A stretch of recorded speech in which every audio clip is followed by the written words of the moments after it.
Hello, my name is Hunter, the movie reviewing pony, because when it comes to cinema, humans cannot be trusted.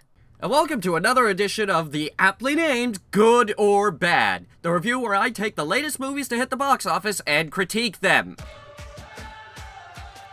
Hell yeah, Marvel Studios! These guys just seem to keep getting better and better with each movie. They currently hold the title for third highest grossing movie with the Avengers, which is only beaten by James Cameron's Avatar and Titanic. Then they managed to wow us again with Captain America: The Winter Soldier. Wasn't as amazing as the Avengers, but hell, it was still amazing. Then there was their most recent movie with Spider-Man 2. This one wasn't very good. 7 out of 10. Because someone was probably gonna ask me what I would rate it. Despite that, Marvel's freaking awesome! Sure, Iron Man 3 isn't as amazing as we'd hope, but hey, I gave it an 8 out of 10, which isn't that bad. Honestly, so far there's been nothing that can be called a bad Marvel movie. Being a pony in Equestria, I love the Marvel Universe. I mean, Stan Lee is nearing the Chuck Norris level of awesome. You know the guy's 92 years old and still making a cameo in every single movie that Marvel does? It's honestly really hard for someone to hate these guys. The movies they keep putting out are damn amazing, and their new TV series, Agents of S.H.I.E.L.D., is pretty awesome, actually. There are times I find it hard to put down the LEGO Marvel Superheroes video game.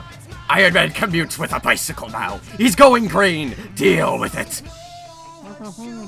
Greg, it's a game where you could be Iron Man on a bicycle. But the most recent thing they put out was their Spider-Man 2 film, and I just barely gave it that 7 out of 10. There are too many villains in it, characters were there who didn't need to be there, characters died who didn't need to die. It was honestly just not that good of a film. So I'm sure people will excuse me if I had a bit of skepticism going into the theater to watch Guardians of the Galaxy. I shelled out 19 bits for this movie, guys. It's another one of those things I saw in IMAX 3D.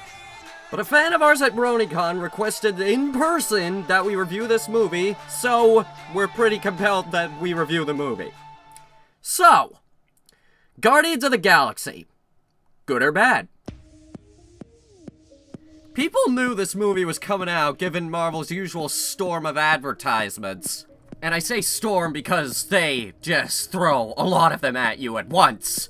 The earliest trailer that I've seen for this thing is 5 months old.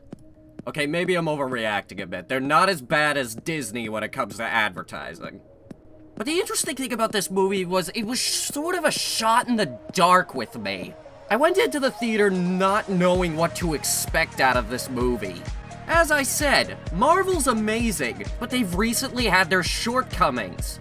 Spider-Man 2, the less than fantastic Iron Man 3, and the recent announcement that Thor would be a woman. What's that about? Also, unlike the other Marvel movies, they're not going off of what we've recently been getting, which is Iron Man, Captain America, Thor, stuff like that. This was them bringing in a completely new group to their movie universe. This can either be good, this can either be bad, or it could be just sort of meh. So really, it was hard to predict where this movie was gonna go. Well, I for one have now seen the movie, and I can safely assure you this film is flippin' awesome! Marvel didn't disappoint on this movie. They rarely do, but this one was amazing. The story's great, the characters are likable, I don't have a problem with any of the acting, and the effects? Well, it's Marvel. You're gonna get some good effects. There's also a pretty solid cast behind this movie as well, including, but not limited to, Vin Diesel, Bradley Cooper, and Chris Pratt, who some of you may remember was Emmett in the Lego Movie. Dude, he was in the Lego Movie and Guardians of the Galaxy. That's not bad, you can put that shit on a resume. Yeah, he probably already has. What really can't be stressed enough is just how insanely fun and entertaining this movie was for pretty much the entire film. It sort of has what I call the Avengers effect. And the Avengers effect is you're enjoying the film so much that it's so difficult to critique it because you're too busy enjoying the movie. It's also got a lot of those hell yeah moments that you just want to stand up in the theater and cheer about. But you don't, because that's weird. Also, this film actually managed to do something that not a lot of films are able to do. Actually make you genuinely care if these characters are going to live. And there are actually moments where you think they might not live.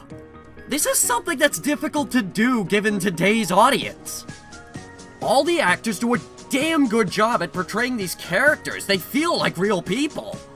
And the villain, oh sweet Celestia, he is the perfect amount of evil. He's not this ridiculous deity with an enormous army at the helm. He's more of a pissed-off freelancer up against a throne with a smaller army with an ace up his sleeve. I don't know about every pony else, but I eat that stuff up like popcorn. But as amazing as this film is, it does have its shortcomings. I mean, I can't praise the movie forever, it does have things wrong with it. Like, the opening to this movie is confusing to all hell. The reasoning behind it isn't really explained until the end of the movie, and even then, it's hardly mentioned at all. Honestly, it's sort of just thrown at you. There's also a huge gap between it and the actual story, which I usually don't like. The reason for that is films don't usually give that good of a backstory. They try, I'm not saying they don't, but most of the time they don't do a very good job. And their backstory this time around was just okay. Also, there's a few things in this movie where the reasoning behind their actions isn't really explained. It's hard to go into detail without spoiling anything, but you probably get what I'm talking about. And also, there's a few convenient plot twists. I'm not gonna go into too much detail, but it doesn't help with this movie's score. Is it a good movie? No, it's a great movie. But I wouldn't go so far as to say it's an absolutely fantastic movie. It has its flaws, but it's definitely high up in my Marvel category. Sure, it's got its shortcomings, but hell, it's an amazing movie. So, what's my final verdict on it? 9.2. This film just works. The story works, the actors work, the sets work, and the humor is what you've come to expect from Marvel. There are people out there who are saying that this is gonna be the best movie of 2014, but I wouldn't go that far. You have to take into account that we've already had the Lego Movie, and that movie was absolutely amazing, and I gave it a higher score than this. We also still have movies coming out this year, like Interstellar and The Giver. We also have the third Hobbit movie to look forward to later this year, and those have been pretty good thus far. I'm not deciding anything just yet. However, I'm not gonna rule this movie out as being one of the best films of the year. It's pretty damn amazing. Given that Marvel isn't gonna have another movie this year, at least as far as I know, it's good that they ended with something like this, because this was pretty good. Not to mention it shows that Marvel hasn't lost their touch, given that their recent shortcoming was Spider-Man 2. So, final thoughts? Good movie, good characters, good story. It's a good movie. I highly recommend you guys check this out. Also, don't forget to stay after the credits because there is an after-credits scene. My name is Hunter, and this has been a Hunter Review.